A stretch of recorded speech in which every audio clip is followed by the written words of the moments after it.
প্রচুর হাঁটিয়েছে আজকে।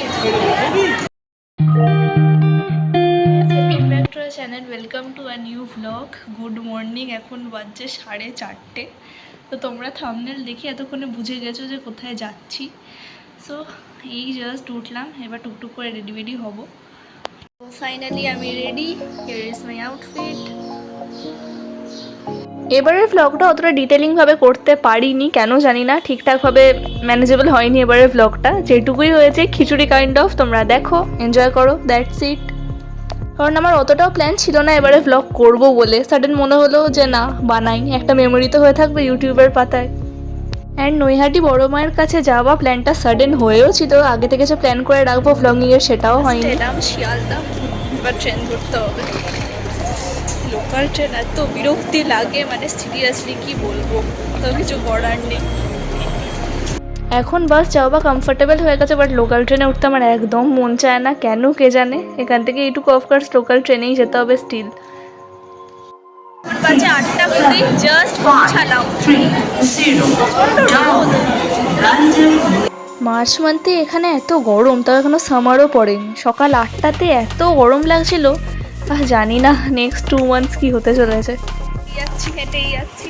আর কত দূর, আর কত দূর? হেঁটে মন্দির নাকি?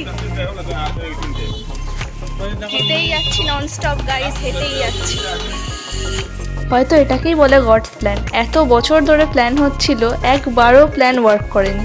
জাস্ট 2 দিনের মধ্যে ঠিক হলো আমরা নৈহাটি বড় মায়ের কাছে যাবো, অ্যান্ড ফাইনালি হয়তো তিনি টানাননি, এতদিনে টানালেন। একটা মাইনাস পয়েন্ট নোটিস করলাম, এখানে এই দোকানদারগুলো এত ঘাড়ে উঠে পড়ছে জিনিসপত্র বিক্রির জন্য, it's too much. Minus point একটা চোখে পড়লো এখানে।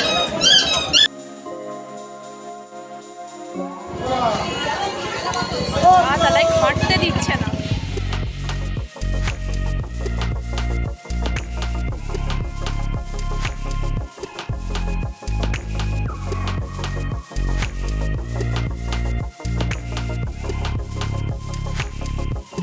বড় লাইন আর তেমনি গরম। আমি জাস্ট এখানে একটু দাঁড়ালাম, বাকি সবাই রয়েছে লাইনে, যখন হবে তখন এগিয়ে যাবো। প্রচণ্ড গরম লাগছে, মানে কি বলি, জাস্ট পারছি না। লাইন এগোচ্ছে তাড়াতাড়ি, কি বলবো, হ্যাঁ এগোচ্ছে।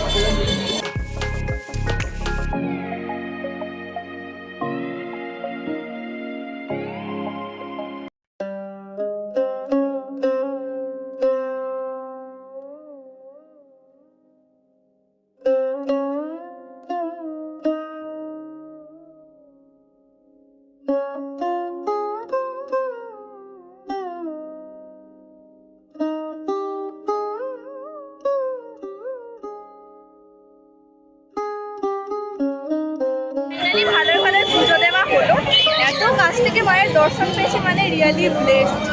তেমনি ভিড় আজকে এখানে, সত্যি কথা বলতে। তাও তাড়াতাড়ি এসছি, আরও দেরি করে এলে হয়তো আরও ভিড়। যাই হোক, ব্লেসড দিস ইয়ার, তোমাদেরও দেখালাম। সো যেখানে আমরা ব্রেকফাস্ট করতে ঢুকেছিলাম, জায়গাটা এত অ্যাস্থেটিক্যালি ডেকোরেটেড ছিল, বাট সামহাও আমি ক্লিপটা হারিয়ে ফেলেছি। সো যাই হোক, one more thing I would like to say, যে আমার ব্লগ যারা তোমরা দেখে আসছো এতদিন ধরে, আর তারকেশ্বরের ব্লগটাও যদি তোমরা দেখে থাকো, so if we differentiate between Tarakeswar আর Naihati, Naihati is the best. সত্যি কথা বলতে, এত ভিড়ের মধ্যেও মনে হচ্ছিল না যে ভিড়। অ্যাকচুয়ালি এখানে পুজো দেওয়ার সিস্টেমটা এত ভালো না, অত ভিড় মনেই হচ্ছে না, বেশ কালম লাগছিল। কোনো মন্দিরকে আমি ছোট করছি না, but still in my opinion Naihati is best.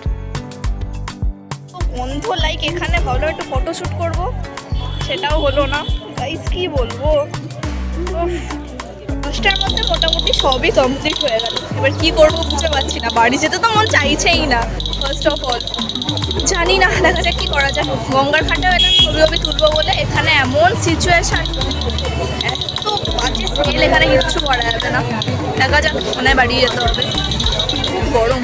এটা ওটা অনেক ভাবার পর লাস্টে বাড়ি চলে আসতেই হলো, কিছু করার ছিল না। আশপাশে কোনো লোকেশনও ছিল না, কিন্তু টাইম হাতে প্রচুর ছিল। পৌঁছালাম শিয়ালদা, পুরো ভূতের অবস্থা আমার।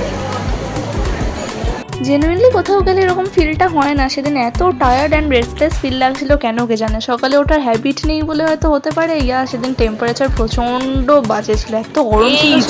এই নতুন জিনিসটায় প্রত্যেকে ট্রেন্ড ফলো করে ছবি তুলছে, এতে কি আছে আই ডোন্ট নো, অবশ্য আমিও তুলেছি সেটা না, স্টিল নট ব্যাড। জাস্ট পৌঁছালাম হাওড়া ময়দান। এত লাগছে লিটারালি উঠতেই পারছি না, প্রচুর হাঁটিয়েছে আজকে, অবস্থা খারাপ। সাথে এখানে ব্লগটা এন্ড করছি, কিরম লাগলো অবশ্যই জানিও। দেখা হচ্ছে নেক্সট আবার নিউ ব্লগের সাথে। Till then by.